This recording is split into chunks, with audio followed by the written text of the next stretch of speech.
Boa noite. A injeção de mais 1.000 milhões de euros no novo banco e a violência doméstica são alguns dos temas na prova dos 9 desta noite, com Pedro Silva Pereira, David Justina, que agradeço desde já ter aceitado o nosso convite, e, como sempre, Fernando Rosas. Boa noite. David Justino, estamos a falar de um novo banco, um banco que nos disseram há uns anos atrás, quando foi tomada a resolução, que não ia custar dinheiro nenhum aos contribuintes. Neste momento já vamos em quase cerca de 6.000 milhões de euros e hoje foi confirmado que o banco precisa de mais 1.000 milhões de euros. Qual é o limite? O limite é aquele que está previsto no acordo, quando se faz a alienação, neste caso 75%, porque o Estado ainda mantém 25%. No Estado não, o Fundo de Resolução mantém os 25%. E, portanto, o limite foi fixado nesse acordo e pode atingir 3.000 milhões, 3.9 mil milhões. No fundo é isso. E, portanto, tudo leva a crer que esse limite vai ser utilizado, porque estamos a caminho desse limite, não é? A partir do qual depois já não se pode utilizar. E, portanto, julgo que, em primeiro lugar, nós estamos a falar de empréstimo, não é? Primeira coisa. E eu estava já, tentei saber, mas não soube e não consegui saber, tem uma taxa de juros, como é perfeitamente natural. O problema é o tempo que está previsto para esse pagamento. Sim. Exatamente. Portanto, relativamente nem ao valor, o tempo é um tempo muito prolongado, chega quase a 2040 e poucos, não é? E, portanto, quer dizer que é algo que se vai pagando, não é? Agora, isso também há de constituir uma receita do Estado posteriormente, como é natural, não é? Com os devidos juros, mas que eu não sendo especialista na área, aquilo que eu percebo é que da parte do novo banco e da direção e da gestão do novo banco, aquilo que existe é a preocupação de aproveitar condições muito favoráveis deste empréstimo, porque a probabilidade de termos taxas de juros mais altas daqui a mais 1 ou 2 ou 3 anos é elevada. E, portanto, contraindo este valor e podindo-se capitalizar uma taxa de juros relativamente baixa, a prazos muito alongados, é claro que é mais vantajoso do que ir ao mercado financiar-se a uma taxa de juros que podia eventualmente ser menor, mas com prazos muitíssimo mais reduzidos. Pedro Silva Pereira, mas este dinheiro sai de facto do bolso dos contribuintes, ao contrário do que sempre foi dito. Não, quer dizer... Formalmente dinheiro, pode não sair, mas na prática sai. Este dinheiro sai do Fundo de Resolução, que Sim. é alimentado com as contribuições do sistema financeiro. E também pelas contribuições do Estado. Tem um empréstimo ao Estado, e sendo um empréstimo duradouro vai ao déficit, mas este montante é um montante que estava contabilizado já nas estimativas do déficit para este ano. Portanto, não se pode dizer, tal como do ano passado, não se pode dizer que desse ponto de vista seja surpreendente. Agora, o que nós verificamos é que quanto mais sabemos da situação do novo banco, que aquela operação de resolução do Banco Espírito Santo foi uma operação que é pelo menos muito duvidosa. Todos nos lembramos daquela divisão entre o Banco Bom e Banco Mau. E este é o Banco Bom. E este dizem que é o Banco Bom.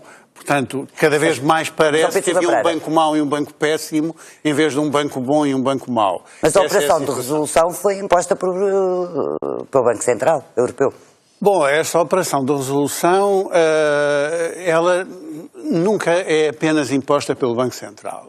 Há uma cooperação para esse resultado do Governo da altura, PSD-CDS, e do Banco Central. Aliás, há intervenção legislativa do Governo para tornar possível essa operação de resolução. E, como se recordará, havia uma alternativa na altura. O Dr. Vítor Bento apresentou um projeto alternativo que não foi aprovado e, portanto, nós não podemos dizer que o Governo da altura foi alheio à operação de resolução, embora, evidentemente, a responsabilidade do Banco Central e do Banco de Portugal na operação é relevante. Mas a forma como a operação foi desenhada, aquela separação entre os ativos problemáticos e os ativos mais virtuosos, que depois, aliás, teve que ser corrigido porque o perímetro do novo banco e do Banco Mau tiveram que ser acertados a meio, com um impacto, aliás, relevante nos investidores, tudo isso se revelou muito problemático. Agora, este é um saneamento financeiro que é necessário, é doloroso, mas é necessário, e é um saneamento financeiro do novo banco que, até ver, está coberto pelos cenários que foram acordados com o comprador do novo banco na operação que resultou, enfim, da resolução. E, portanto, nós estamos ainda dentro do quadro desses cenários financeiros. Agora, julgo que o Governo faz muito bem no momento em que lhe é solicitado uma injeção de capital no novo banco através deste mecanismo do empréstimo, pedir uma auditoria.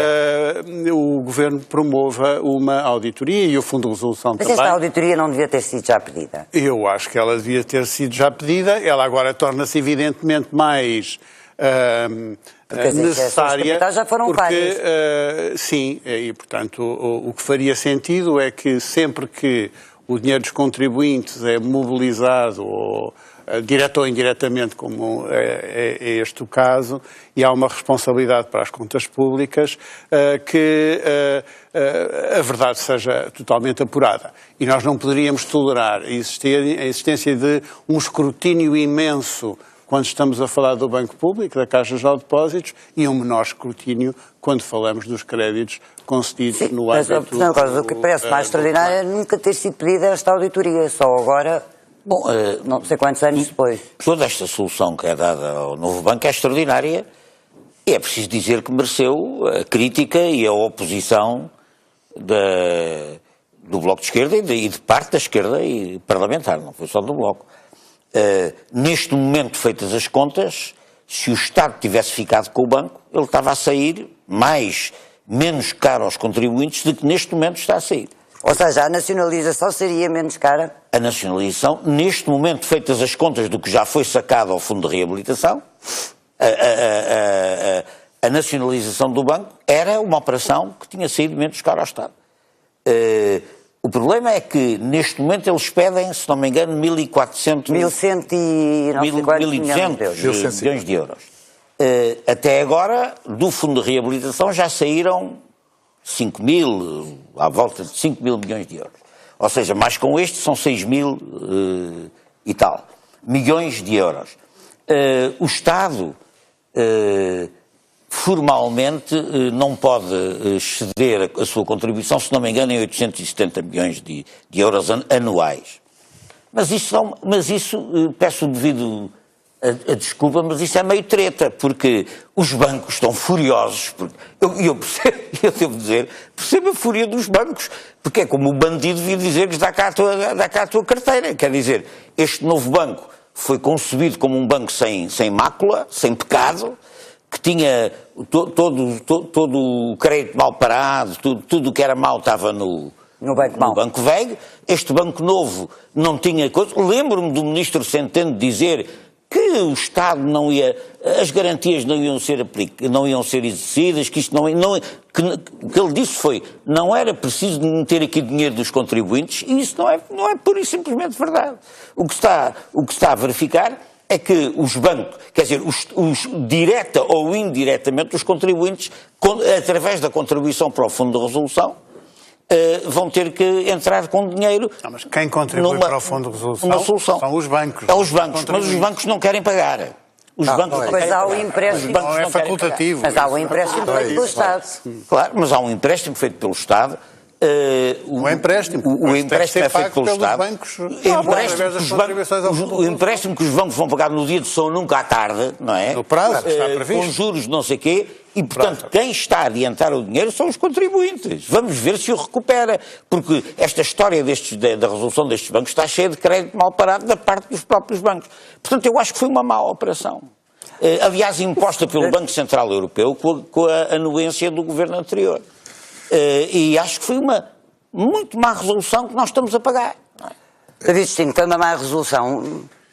De facto, eu lembro que na altura não houve ninguém que não dissesse que isto ia correr maravilhosamente bem. Eu recuso-me a assumir aquela posição de que prognóstico só depois do jogo. Agora é muito fácil. Mas na altura a esquerda de facto foi contra. Na altura foi altamente contestado. Na altura foi contestado em termos que se dizia que ia exatamente acontecer o que está a acontecer. Fernando, na altura, aquilo que aconteceu é que o PC e o Bloco de Esquerda queriam nacionalizar o banco. Claro. Pronto. Era o que tinha sido feito. E não está demonstrado, porque não o fizestes, relativamente saber se a nacionalização custaria mais ou menos do que está a custar agora. Quer dizer, isto é uma espécie de contrafactual que está a ser feito. Os economistas estão a dizer que sim. Não, pois, mas quais economistas é que dizem? Portanto, quer dizer, isto é um contrafactual, é arranjar ali algo de vamos simular uma situação, porque nada me garante que no caso tivesse sido sinalizado não pagaríamos muito mais. Portanto, eu não estou a dizer que se deveria que sim ou que não. Agora, só estou a dizer é que não está demonstrado que uma outra solução em torno da nacionalização desejada pela esquerda pudesse, no fundo, poupar mais o bolso dos contribuintes. Isto é a primeira coisa. Em segundo lugar, eu julgo que o Estado, como pessoa de bem, tem que cumprir os acordos que faz. Aquilo que nós podemos dizer é que este acordo não foi dos melhores. Vítor Bento, na altura que foi o primeiro presidente do novo banco, propunha um modelo alternativo à resolução. O problema é que eu não conhecia bem qual era o modelo que se pretendia e, portanto, eu não falo sobre o modelo alternativo de Vítor Bento, para uma pessoa que tenho enorme estima e, acima de tudo, de reconhecimento, mas não conheço qual era a alternativa. Portanto, deve ter ficado nos corredores, entre as negociações que se estabeleciam com o Banco de Portugal e com o Governo.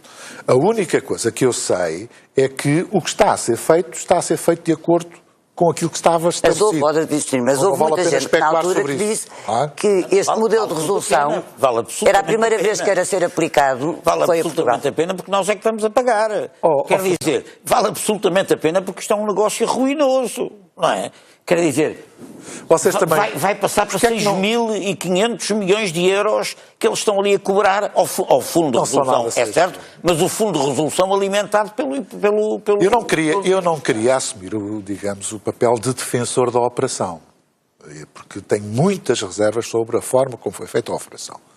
Em termos pessoais, porque, digamos que em termos políticos, não, mas em termos pessoais tenho muitas reservas sobre isso.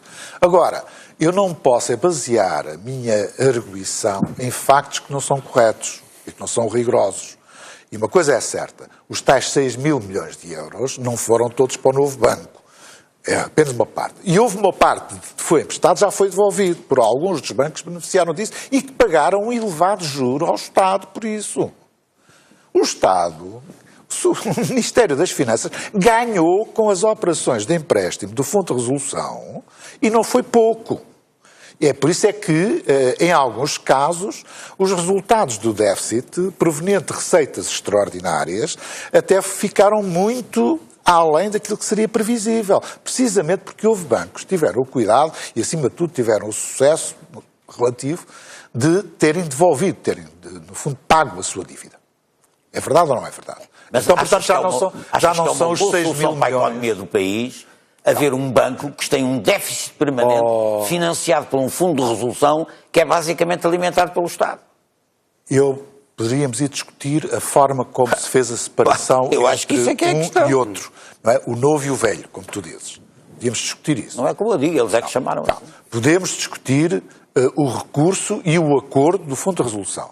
Mas, quer dizer, se foi assim, e eu posso, aí tenho reservas sobre a forma como é que o Estado cautelou o interesse nacional, neste caso, o interesse, mas condicionado pela própria imposição do BCE, e o próprio Banco de Portugal, se não estou em erro também, e, portanto, transmitindo aquilo que eram as orientações do próprio BCE, e, portanto, eu não tenho o direito de estar agora a dizer, olha, isto foi mau, porque, quer dizer, isto é fácil, quando a gente vai a jogo, perde, e depois, lá está, não devia ter sido assim, mas só depois do jogo feito. Portanto, a única coisa... do jogo disse-se logo. Está bem. Não, mas aquilo que vocês disseram não era a solução Vítor Bento, a solução Vítor Bento não queria. O que vocês queriam era nacionalizar o banco. Com certeza. E se pudessem nacionalizar toda a banca, ouçam, e se pudessem nacionalizar toda a banca também o fariam.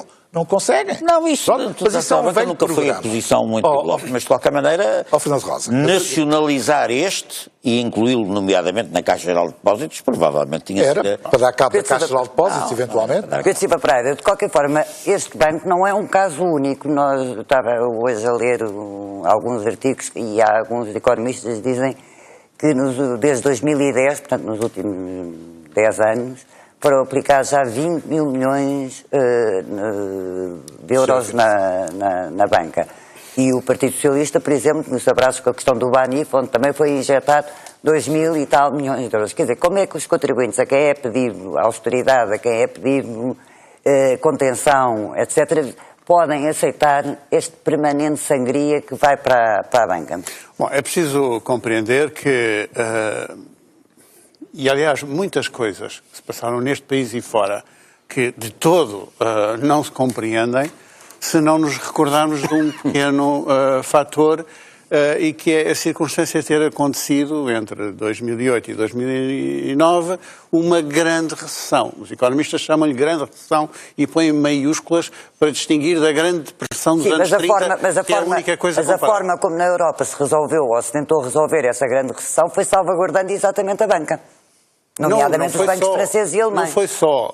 Houve várias intervenções de saneamento do sistema financeiro que foram feitas em Portugal e em muitos outros países para evitar a grande depressão, isto é, para evitar que o sistema financeiro arrastasse com ele toda a economia. E que começasse por, para já, provocar a liquidação dos bancos, a sua falência, com a perda dos depósitos, e então nós teríamos os casos dos lesados do BES multiplicados por milhentos em todo o sistema financeiro português e europeu, e de facto fez parte das medidas de emergência de resposta à crise uma intervenção de salvação, verdadeiramente, do sistema financeiro. Mas quanto mais nós conhecemos a forma de umas vezes funcionamento essas dos bancos, intervenções foram mais bem feitas, outros casos pior, com melhores resultados, outros casos pior. Muitas vezes fala-se desses números de dinheiro que foi injetado no sistema financeiro, mas como recordava aqui o David Justino, também é verdade que é preciso olhar não apenas para a coluna da saída do dinheiro, é preciso olhar também para a coluna da entrada. Houve muitos desses empréstimos que foram pagos e pagos com juros altíssimos, 8, 9 e 10% a favor do Estado. A verdade é que estas operações todas, depois dessas operações todas, nós temos o único banco português, que por acaso e não por acaso é a Caixa Geral de Depósitos. E não por acaso. O Banif, por exemplo, é praticamente oferecido ao Santander, não é? Porque realmente nós enfrentámos uma grande crise no nosso sistema financeiro e o resultado dessa situação de crise foi que o único banco Mas nós nunca verdadeiramente que tínhamos uma crise no setor bancário. Durante anos foi dito, durante anos foi-nos dito que nós não tínhamos problemas no setor bancário. Pelo contrário, durante muitos anos, a própria comunicação social não sei reproduzia... a que período é que se está a referir. É verdade que havia muita gente no sistema financeiro que apresentava o nosso sistema financeiro como um caso de excelência e depois verificou-se que havia muitas fragilidades. Agora, quanto a este ponto, eu queria, apesar de tudo, acho que nós não devemos confundir as coisas. Uma coisa é a resolução do Banco Espírito Santo, que foi operada pelo Banco de Portugal, com o Banco Central Europeu e o governo PSD-CDS, na altura, e que é uma resolução do Banco Espírito Santo, que opera aquela separação entre o Banco Bom e o Banco Mau. E eu aí não estou nada convencido que fosse uma boa medida de política a nacionalização daquele inferno do Banco Espírito Santo, Banco Bom e Banco Mau. Portanto, a nacionalização não me parece que tivesse produzido melhores resultados, pelo contrário, ela significava a incorporação imediata nas contas públicas de todos os encargos inerentes, quer ao Banco Bom, quer ao Banco Mau, e como digo, pelos vistos um é mau e outro é péssimo, e portanto não me parece que isso fosse uma solução. Havia na altura realmente uma alternativa, um projeto do Dr. Vítor Bento de saneamento do Banco Espírito Santo em alternativa à solução de resolução. Depois há um outro momento que é um momento em que, já feita a resolução, a separação entre banco bom e banco mau, e em que o novo banco é colocado à venda e é discutida na fase final se a venda era a melhor solução ou se nessa altura se podia fazer a nacionalização. Mas aí a discussão já não era a nacionalização do Banco Espírito Santo, era a nacionalização apenas do novo banco. Mas decorrido já o processo de resolução e quando ele já estava em marcha e as tentativas de venda em curso. Isso é uma discussão diferente. E estamos a falar aí, portanto, de um outro universo de ativos. Agora, o que é preciso perceber é que nós precisamos de devolver a estabilidade ao nosso sistema financeiro. O melhor que podemos fazer aos depósitos dos cidadãos que estão nos bancos é devolver confiança ao sistema financeiro. Por isso é que este Governo fez várias intervenções na Caixa Geral de Depósitos, no BANIF, para garantir exatamente a estabilidade do sistema financeiro. E é isso que está a ser feito. E estas intervenções têm também esse objetivo e estão dentro do quadro negocial que foi acordado. Eu tenho uma aproximação a este problema bastante diferente. A grande depressão de 2008 é provocada pelo capital financeiro e pelo caráter especulativo do capital financeiro, no qual a banca tem um papel essencial. A banca internacional, em grande parte, é o agente da ofensiva especulativa que criou a crise de 2008. E a banca, a solução que na Europa neoliberal se deu a isto é que o Estado é que pagou.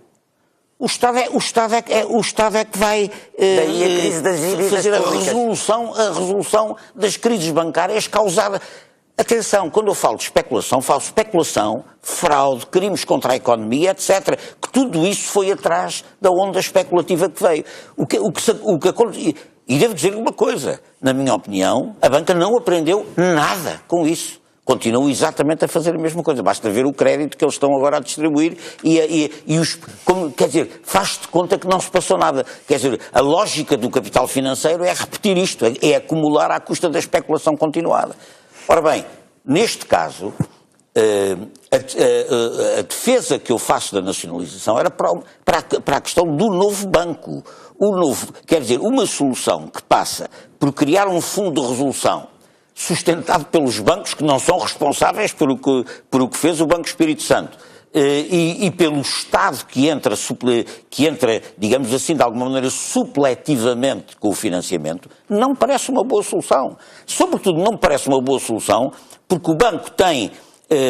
o Estado fica com uma obrigação de direta ou indiretamente, o Estado e a banca fica com uma obrigação de direta e indiretamente estar sempre a financiar o banco. Sobre as consequências dessa operação. Se o Estado tivesse as consequências dessa operação eram provavelmente menos ruinosas para a economia portuguesa do que são estas. Mas isso? A consequência primeira Estou a dizer provavelmente. Basta ver que já vai em 6.700 milhões de euros. Não, Fernando. Não, isso não está nas contas públicas. A consequência disso era o nosso déficit disparar logo para 6 ou 7%. Pois, talvez.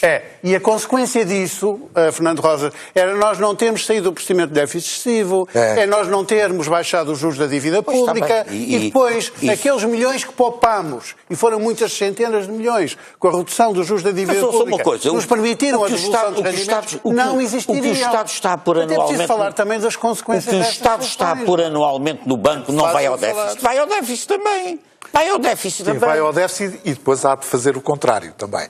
Agora deixa-me só fazer um comentário rápido. Já agora fazia só uma pergunta. Como é que é possível, passar estes anos todos, que só agora é que se peça uma auditoria aos créditos concedidos pelo novo banco e pelo BES? Parte-se do princípio, quando se fez a separação e após o apuramento de todas as contas, nomeadamente quando se faz o acordo, esse acordo é feito sobre uma avaliação rigorosa dos ativos. Que não foi rigorosa, que houve ativos que foram transferidos do banco bom para o banco mau. Quer dizer, mas houve ativos... o governador do Banco de Portugal transferiu ativos do banco bom para o banco mau. Portanto, isso é uma coisa. Quando se faz o problema do acordo e agora a verdade para a privatização, vem-nos dizer que vai ser feita uma auditoria. Eu duvido muito que quem compre não faça uma avaliação rigorosa da situação em que Mas neste caso, quem compra o novo banco faz um negócio excepcional. Pá. Eu não sei se faz, se não anualmente, faz. aqui está-se ali a injetar dinheiro, o negócio melhor é esse. Eu acho piada porque há uma coisa que... O problema das crises bancárias, e aí tenho algum conhecimento em termos históricos, aliás, tal como o Fernando, mas eu julgo que é importante dizer isto. O problema que se põe aqui da justificação da intervenção do Estado no setor financeiro, nomeadamente nos bancos, tinha a ver com o caráter sistémico de algumas situações bancárias. Eu, por exemplo... De algumas, não de todas. De algumas, pois. Eu, por exemplo, continuo a ter muitas dúvidas sobre, por exemplo, se o caso BPN tinha um efeito sistémico ou não. Tal como tenho muitas dúvidas... Mas esse efeito sistémico tem que ser avaliado no momento. Exatamente. Mas na altura, no momento também houve. O momento era o auge da crise das dívidas soberanas. Era apenas isso. Era o auge da crise das dívidas soberanas. Que não concordou com há uma situação, que é o caso Banif, que é paradigmático. Aquele processo foi uma vergonha. Aquele processo... Qual processo? Do Banif. Esse foi uma vergonha. Toda a gente, quer dizer, no setor diz isso.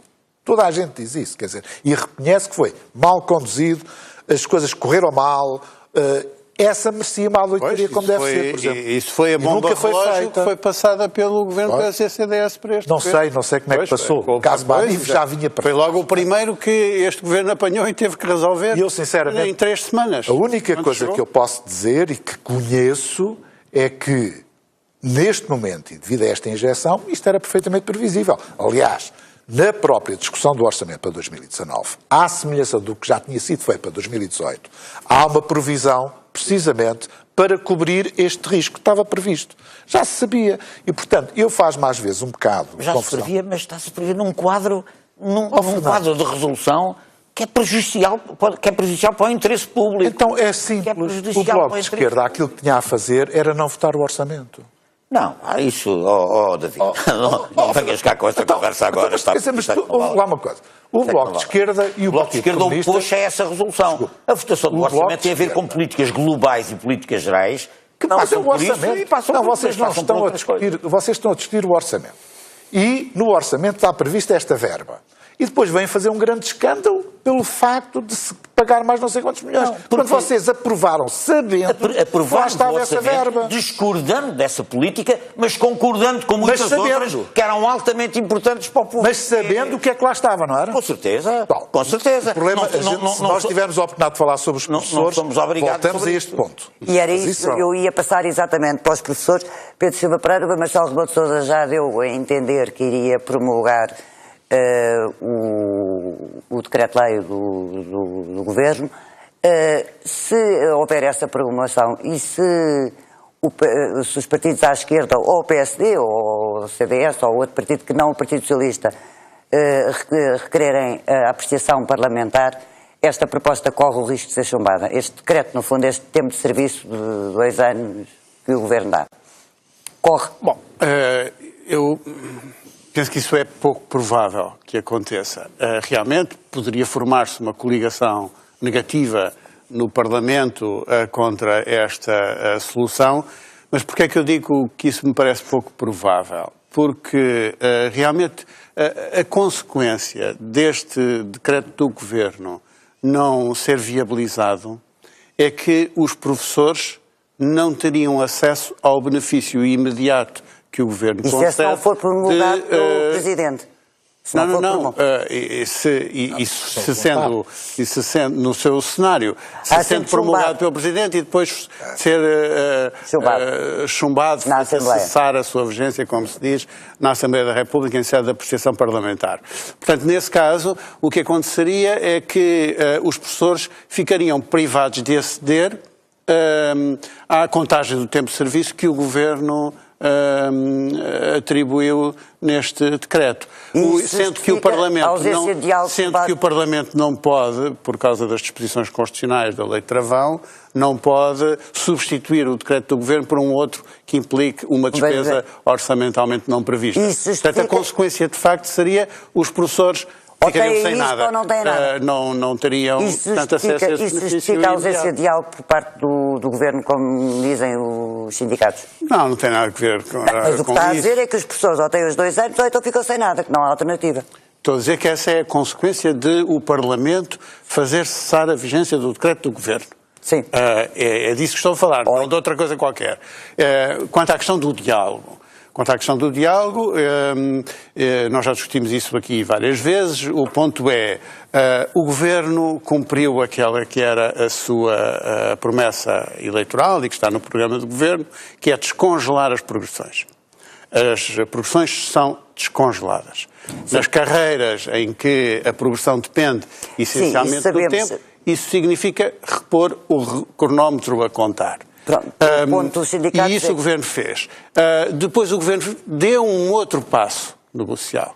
Isto é, resolveu estabelecer uma coisa que não estava prevista, que é conceder aos professores o mesmo ritmo de progressão durante o congelamento que terão todas as outras carreiras, independentemente do regime de progressão.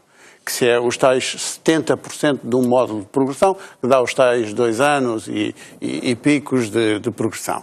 E, portanto, isto significa dar mais do que estava inicialmente previsto. Portanto, isto significa que o Governo, ao contrário do que estava a sugerir, teve uma atitude negocial, fez uma proposta, fez um movimento ao encontro das preocupações dos professores. Claro, e o Governo, como sabe, afirma o contrário. A esta disposição negocial do Governo, os sindicatos não corresponderam com nenhum movimento. Os professores estão condenados a perder este braço de ferro, aparentemente. Bom, vamos ver o que é que acontece. Os professores têm razão, completamente razão, e o Governo mostra uma intransigência que não me parece aceitável. Os professores o que pedem é que seja reconhecido integralmente o tempo de serviço que trabalharam e que agora lhe querem retirar para efeitos de contagem na progressão da carreira. Sim. Esta é a questão. E eu acho que os professores têm muita razão em não ceder nessa matéria. Mas os professores mostraram uma grande capacidade de negociação sobre a maneira como é que isto se vai realizar. Não é preciso violar a lei travão.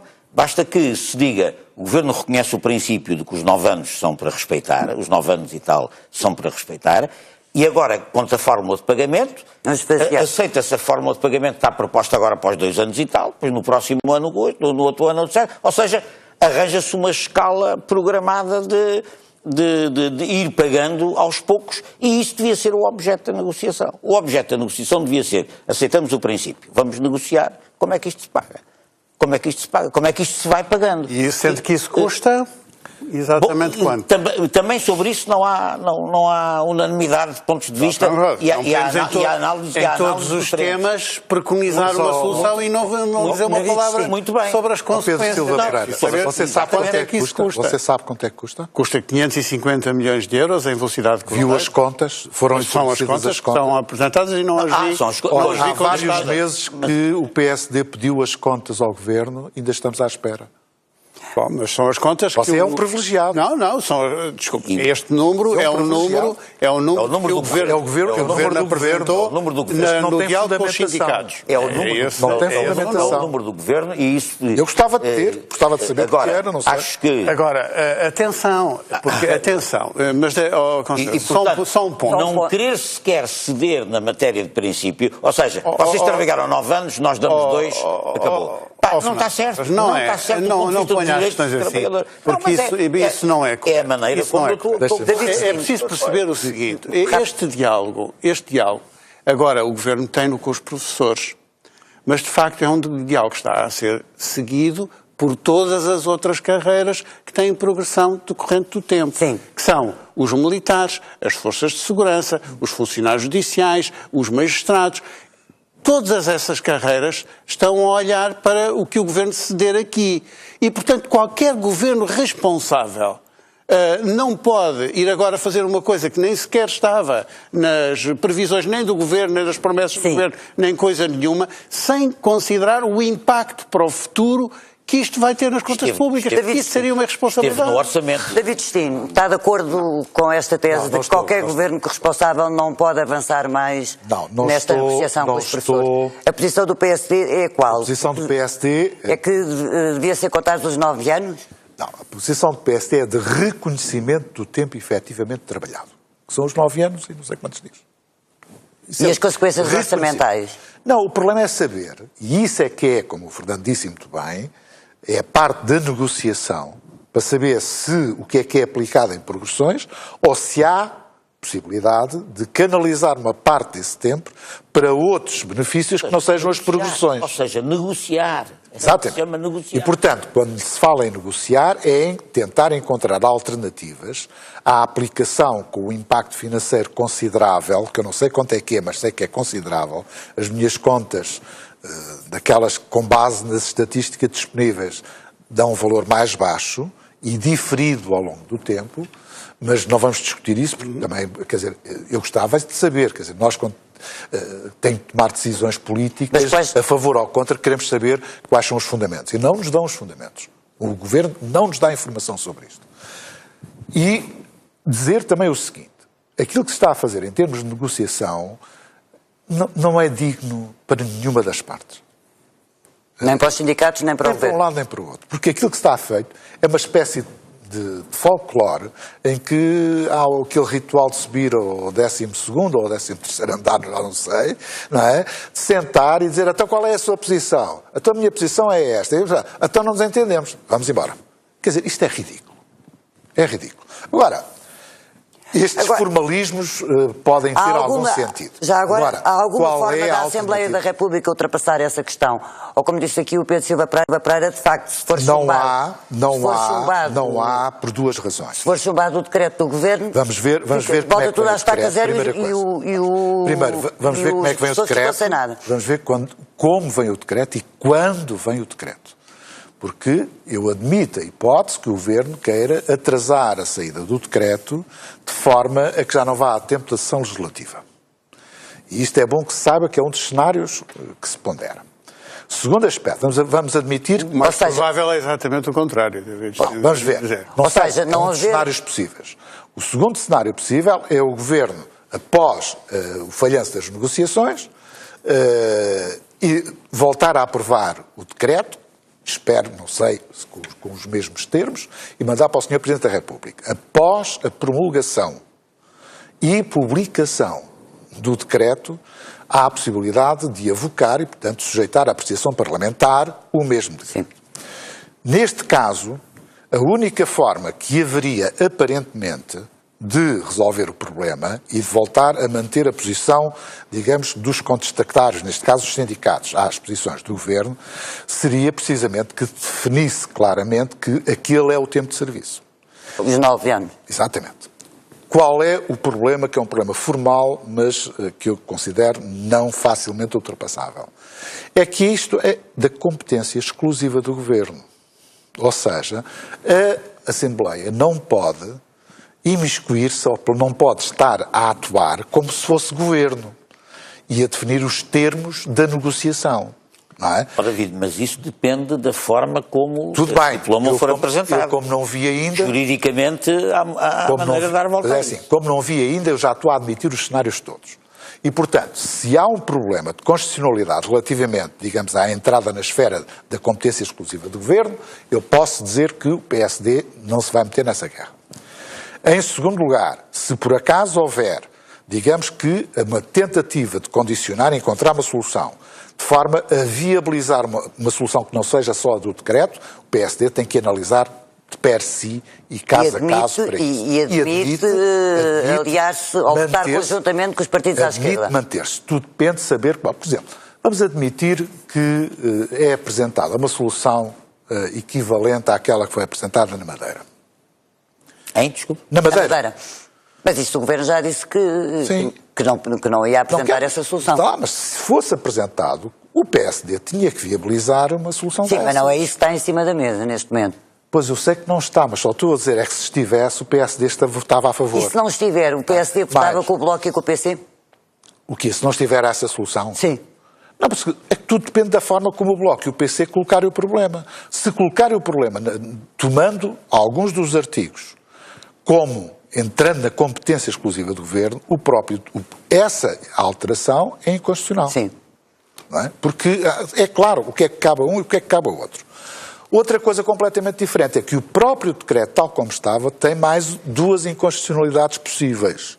Primeira, ninguém fala nisto, mas há problemas de ultrapassagem daqueles que progrediram fora da situação e aqueles que vão progredir depois. E há situações de desigualdade entre professores que uns, estando numa posição anterior, passam à frente de outros. Isso levanta problemas de constitucionalidade. Segundo problema de constitucionalidade, como é que se pode adotar uma solução na Madeira e outra solução no continente? Há aqui um problema de desigualdade. Na Madeira e nos Açores também é uma solução diferente. E nos Açores também é diferente. Mas quer dizer, como é que se vai resolver Como é que isto? se compatibiliza isso, muito rapidamente, Pedro Silva Pereira, o facto de haver uma situação na Madeira e outra nos Açores, diferentes da situação que é defendida pelo Governo para o continente? Bom, o que se passa é que, no caso dos Açores Não e pode da ser Madeira, inconstitucional. Não parece, enfim, os juristas que se pronunciaram sobre isso. Mas a desigualdade de tratamento, não é? Não, mas a desigualdade tem que ser aferida em função também das condições financeiras. E naquele caso nós estamos a falar dos orçamentos dos Açores e da Madeira apenas, e portanto com o impacto limitado àquele universo de professores que ali está, e naqueles orçamentos.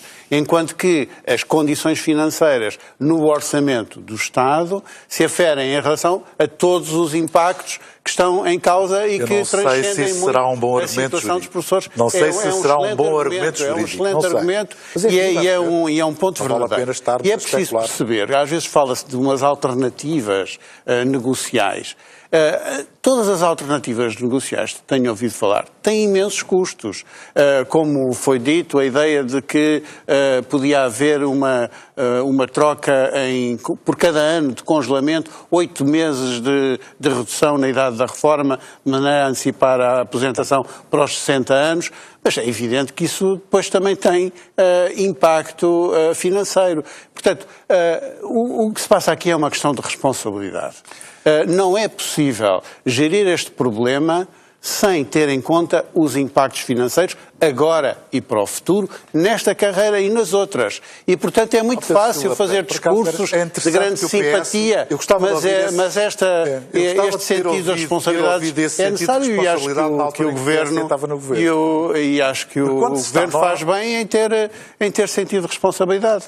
Ninguém quer pôr em causa, deixa-me só dizer uma coisa, ninguém quer pôr em causa o sentido de responsabilidade. Ou seja, não é o Governo que é responsável sem quantificar as consequências. Não, eu só estou a falar de alternativas que foram elas próprias colocadas pelo Governo. Houve alternativas que foram ponderadas pelo Governo e que foram abandonadas. Pois, por causa dos impactos financeiros? Não foi por causa dos impactos financeiros. Não foi, não. Eu gostava também de dizer alguma coisa, muito rapidamente. Reconhecer o tempo integral de serviço de quem trabalhou é um problema de direitos e direitos básicos do trabalho. Quer dizer, então eu trabalho durante 9 anos e ao fim de 9 anos não me contam esse tempo para a promoção da carreira? É verdade. Aliás, o Governo devia perceber porque é que um tão grande número de professores não cede nesta questão, porque é uma questão fundamental. Agora, os professores estão disponíveis para, aceito o princípio, negociar como é que isto se faz. Para esta negociação... Mas há consequências orçamentais. Sim, claro que há consequências orçamentais, mas isso há em todos os aumentos salariais. Isso provavelmente, em vez de termos um superávit de 0,2%, podíamos ter um déficit de 1 ou 2%. Ou seja, aqui mexe-se com a questão do déficit e com a questão da obsessão do déficit, dos limites do déficit, etc. Portanto, quer dizer, porque é que não havemos de ir mais longe nesta matéria? Porque é que o Governo o que não mostra é nenhuma abertura para discutir a aceitação do princípio e depois como é que isto se faz. Nenhuma. O Governo vai fazer o decreto, provavelmente vai reproduzir o que já estava. O Presidente já anunciou que vai promulgar, porque pelo menos há um objeto de ratificação parlamentar e dá-se alguma coisa. Não, e porque se não promulgar não há compatibilização. Não há nada, não é? Nem sequer os 2 anos. há diploma para chamar à Assembleia. Enquanto, chamado o diploma à Assembleia, há muitas maneiras de fazer isto. A Assembleia pode legislar sem entrar nas competências do Governo, mas legislar em termos gerais. Aquilo que antigamente se chamava as bases gerais dos regimes jurídicos, ou seja... Isso aí tenho dúvidas, mas... Legislar em termos gerais. Mas isso é uma questão... David Destino, só uma coisa. Não, só uma coisa. Deixo com certeza. Mas queria só fazer-lhe uma pergunta. Também concorda com o Fernando Rosas de que o déficit podia ser superior? Exatamente, para cautelar. Não concordo nada. Estão os dois de acordo com isso. Não concordo nada com isso, porque eu acho que em relação ao déficit e em relação à dívida são questões que nós não abdicamos. E temos muita pena... Nunca vamos pagar a dívida desta maneira. Não, temos, pois é isso, estás a ver onde é que está o ponto de discordância? É aí, precisamente é isso. É que vocês pensam nunca mais. E nós continuamos a pensar que é possível. Há uma coisa que eu julgo que é relativamente importante. Sempre dissemos que a aplicação deste princípio do tempo, do reconhecimento do tempo, deveria ser acautelado relativamente ao impacto financeiro que tem nas contas públicas. Isso sempre o dissemos e não tem problema. O problema é que há maneiras de o fazer sem ter um impacto tanto quanto dizem e pode ser, em alguns casos, um impacto diferido. E pode ser um impacto parcial e diversificado de formas diferentes. O grande problema que tem sido aqui identificado é que o Ministério da Educação tem demonstrado uma incapacidade, uma inflexibilidade para negociar que esse é o problema. Toda a informação que eu tenho vai nesse sentido. Porque ou não sabem, ou não querem, mas, quer dizer, é isso que eu tenho. Ou não podem, talvez. Não sei, dizer, mas não sei quem é que os limites. Não sei se é razoável. Olha, e, de facto, então o que eu vejo... Os limites também são o que eu vejo é a direita, e em particular o PSD... O que é que vocês têm dinheiro para baixar as frequentemente e não têm dinheiro para pagar a... O Estado salarial, não é? O aumento da despesa pública, a imprudência das reversões. Vamos lá pegar. E agora, vamos pegar no orçamento. Uma reivindicação, o Governo deve ceder e aumentar a despesa. Desculpe, eu acho que isso tem muito mais de oportunismo político do que responsabilidade. Porque é que há dinheiro para reduzir propinas, há dinheiro para passos sociais, há dinheiro para manuais escolares gratuitos. Não vá para essa demagogia. Não é demagogia. Sabe bem que sociais beneficiam milhares de uma ordem de grandeza que não tem comparação com isso. É uma medida de grande envergadura. Eu até concordo com isso, Fernando. Agora, o problema é não digam que não há dinheiro. O problema é saber como é que se distribui. Eu não digo que não há dinheiro. O que eu digo é que é preciso discutir a questão e o problema dos limites. É saber. O Bloco de Esquerda sabia ou não sabia que havia uma provisão dentro do orçamento que apenas correspondia aos 2 anos e não sei quantos meses que o Governo propõe. E votou no orçamento por isso. Mas, quer dizer, por um lado vota o orçamento e viabiliza o orçamento. Contra o orçamento. E depois, a seguir, vem contestar aquilo que David, mas não venhas com essa conversa. Não é conversa nenhuma, eu só estou a dizer que é uma conversa, porque o orçamento implica derrubar ou não derrubar o Governo. Não é nada. E nós não queremos derrubar o Governo com o qual fizemos um acordo que beneficia os portugueses. Então sujeitem. Que beneficia os portugueses, ainda que em várias outras matérias não concordemos com o que se passa. E guardamos a nossa liberdade. E guardamos a nossa liberdade crítica. Foi o resolução. Agora, fazer um jeito à direita não fazemos. Não, foram várias coisas fora os sapos que vocês tiveram que incluir. No fundo é isso. Claro, há coisas que concordamos. Está bem. Agora, porquê é que não pensaram nos professores nessa altura? E há outras que são mais importantes que concordamos. Porquê é que não pensaram nos professores? Olha, também porquê é que o PSD não pensou nos professores? Quando aprovou orçamentos, todos os orçamentos, sempre a dizer que as carreiras que progridem com o tempo não havia nenhuma recuperação do tempo. A versão é de 2014. Todos. Não, desde 2011. Todos desde 2011. Nós estamos mesmo a chegar ao fim deste programa. Pedro Silva Pereira, tenho que dar os parabéns. Foi hoje anunciado que se vai candidatar ao Parlamento Europeu. E corra bem, como já desejei também ao Paulo Rangel, este programa de facto é fértil a eurodeputados. Bom, muito obrigado. Neste caso, vou sentir a vossa falta, espero que seja apenas por um bocadinho. E acho que estas eleições europeias são muito importantes para a Europa, muito importantes para a vida dos portugueses. E, portanto, nós vemos por aí, porque acho que vamos ter boas ocasiões para conversar nos próximos tempos. Bom. E assim chega ao fim mais esta prova dos 9. Boa noite, até para a semana. Agora, mais futebol com Cláudia Lopes.